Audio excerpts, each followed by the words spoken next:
Banat bay, kung plastic ang pag-usapan. Oh. Buti nga hindi pinayagan ni Boss Mike Cervera pumunta si Robin eh. 'Di ba? Kasi kung napunta si Robin doon, imposibleng mag-content ka niyan. Ito yung sunod, mga kababayan. Ito yung sunod.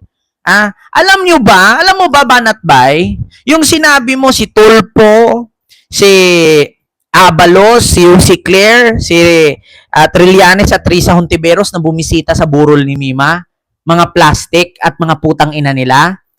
Hindi mo ba alam na si Robin Padilla nakiusap na gustong pumunta? Sabi ko pa nga kay Boss Mike, papuntahin mo! Nang malaman niya, kuyugin siya dyan sa loob ng burol.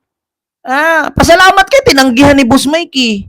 Ako talaga sabi ko, papuntahin mo. Nang malaman natin kung paano si Robin sigaw-sigawan. Kung paano si Robin, pero pagkakalam ko hindi naman gagawin ng mga loyalista yun kasi ang mga loyalista, mga edukado yan eh. Once na makita mo yung tao, tahimik lang, di ba? As long as hindi ka unahan. Alam ko, ganyan ang ugali ng mga loyalista at kakamping. Once na magpakita doon yung isang politiko na hindi naman ang bastos, hindi ka rin babastusin. Kasi hindi naman kami DDS na pag nakita mo yung politiko na hindi kalyado ng idol nyo, bababuyin nyo na. Pakinggan nyo mga kababayan. Sasabihin ba naman ni Banat Bay, PI daw, putang ina daw, yung mga politikong pumunta sa burol ni Mima. Baka nakalimutan mo. Yung politiko na isa sa mga idol mo, nakiusap na dadalo at pupunta sa burol ni Mima, hindi lang pinayagan. Kasi ang inisip, baka magkagulo. Ito, Robin Padilla, gustong pumunta sa burol ni Mima. Magsuot na naman ata ng jersey. Ito, pakinggan mo.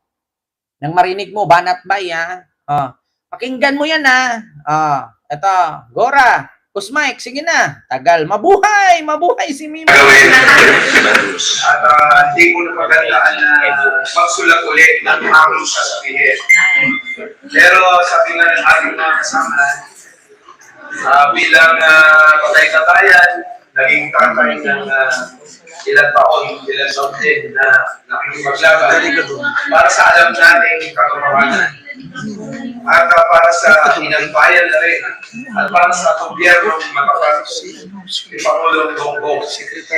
Dahil tayo naniniwala tayo siguro lahat dito, wala naman sigurado yung imbitadong mga sumusuporta sa kabilang grupo.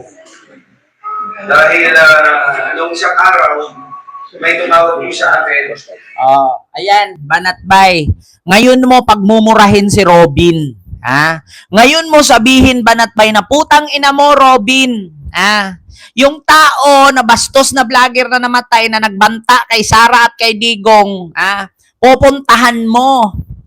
Samantalang nagbanta yun siya sa idol mo.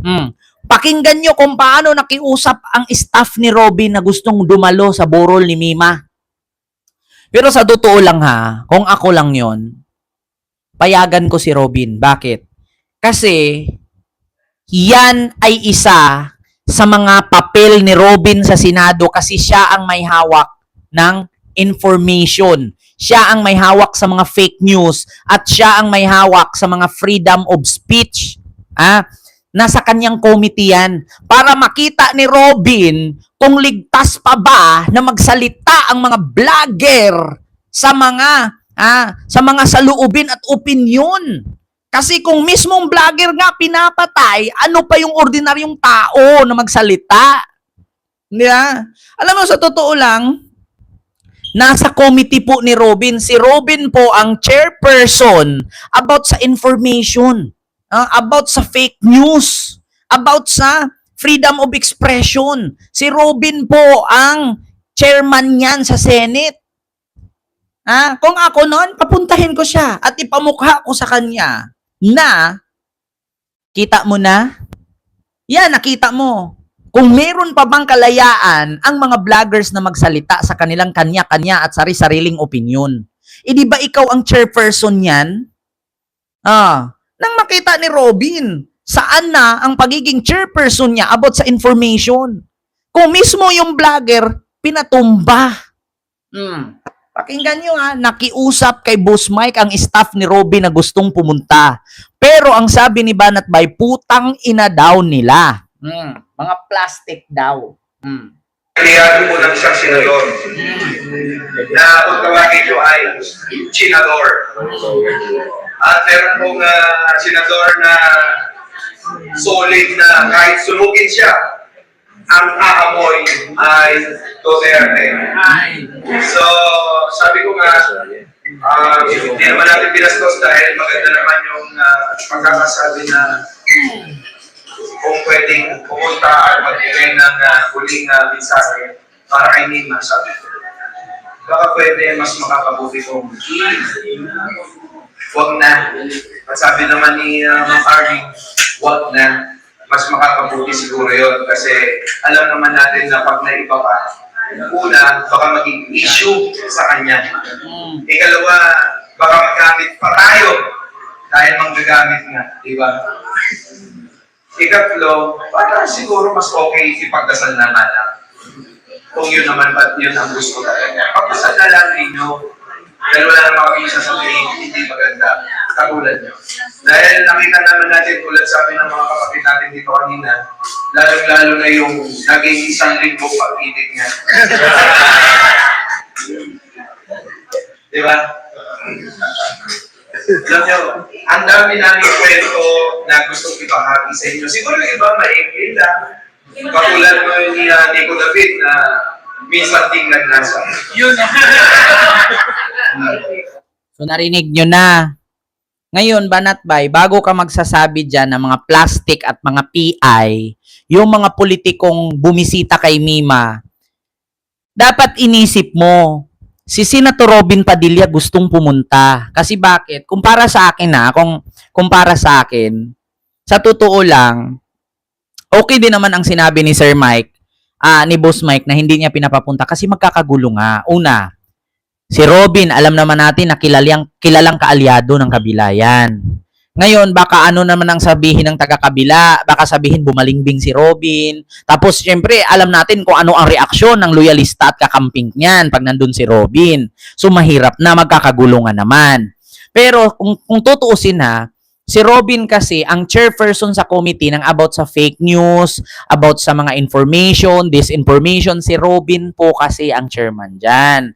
Kaya sa totoo lang, mga kababayan, ay si ano talaga, tawag dito, mga kababayan, si Robin talaga ay dapat nandoon. Para makita niya, para masaksihan niya na ganito na ba talaga?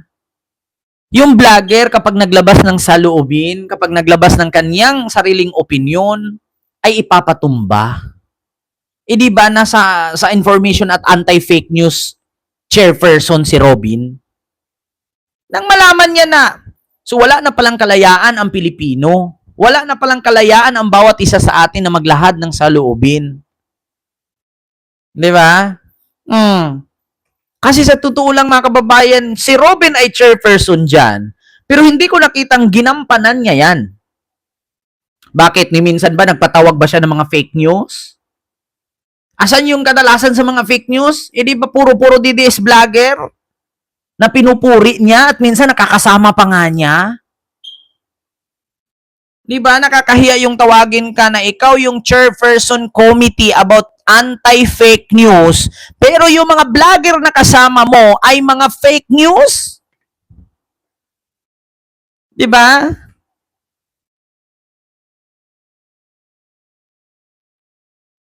Di ba? Ganun yun, mga kababayan. Kaya, wag mong sabihin, Banatbay, at pinagmumura niya, PI daw ang mga politikong bumisita kay Mima na mga galit kay Sara sa pagbabanta kay PBBM. So, ibig sabihin, admitted ka na totoo talagang nagbanta. O, di ba? Minsan, ang mga alam niyo mga kababayan, yung mga DDS, sa totoo lang, nahuhuli sila sa sarili ng baba. Nahuhuli sila sa sarili ng bunganga. Bakit? Biruin nyo, aminado si Banatbay, galit na galit kayo na nagbanta si BP Sara kay BBM. Samantalang binisita nyo yung vlogger na nagbanta kay Sara at kay Digong. So, anong kakayahan ni Mima? Kahit man araw-araw ni Mima bantaan si Sara at si Digong, anong kakayahan ng tao? Itinadtad nga ng bala. Diba? Diyos ko naman, kahit araw-arawin ni Mima na sinabi, pag nakita kita, kakagatin kita. Pag nakita kita, kukurutin kita. So, anong kakayahan ng tao? Itinadtad nga ng bala, binaril nga sa ulo. Diba? Diyos ko naman, hindi naman ganun kababa ang utak ng mga politiko, Banatbay, na bumisita dun sa burol ni Mima. Kasi una ang tanong dyan, so, porkit nagbanta si Sara kay BBM, hindi na kami magalit. Pero si Mima na nagbanta kay Sara at kay Digong, magalit kami. Siyempre, nag-iisip din naman si Rapi Tulfo, ano bang kakakayahan ng tao? Oh. So, ang gusto mangyari kasi ni Banatbay, mga kababayan, magalit si Tulfo, si Trillanes, si Risa, si Abalos kay Mima. At ang kampihan niya ay si Sara. Kasi nagbanta daw si Mima kay Sara at kay Digong. Nakita mo naman, Banatbay, kung paano tadtarin ng bala si Mima. Tapos yung tao na pinagbintangan mong nagbanta, tinadtad ng bala. So anong kapangyarihan ng tao? Anong kakayahan ng tao? Itinadtad nga ng bala. At saka sa totoo lang, Banatbay, walang kinalaman yung banta-banta dyan sa pagkamatay niya.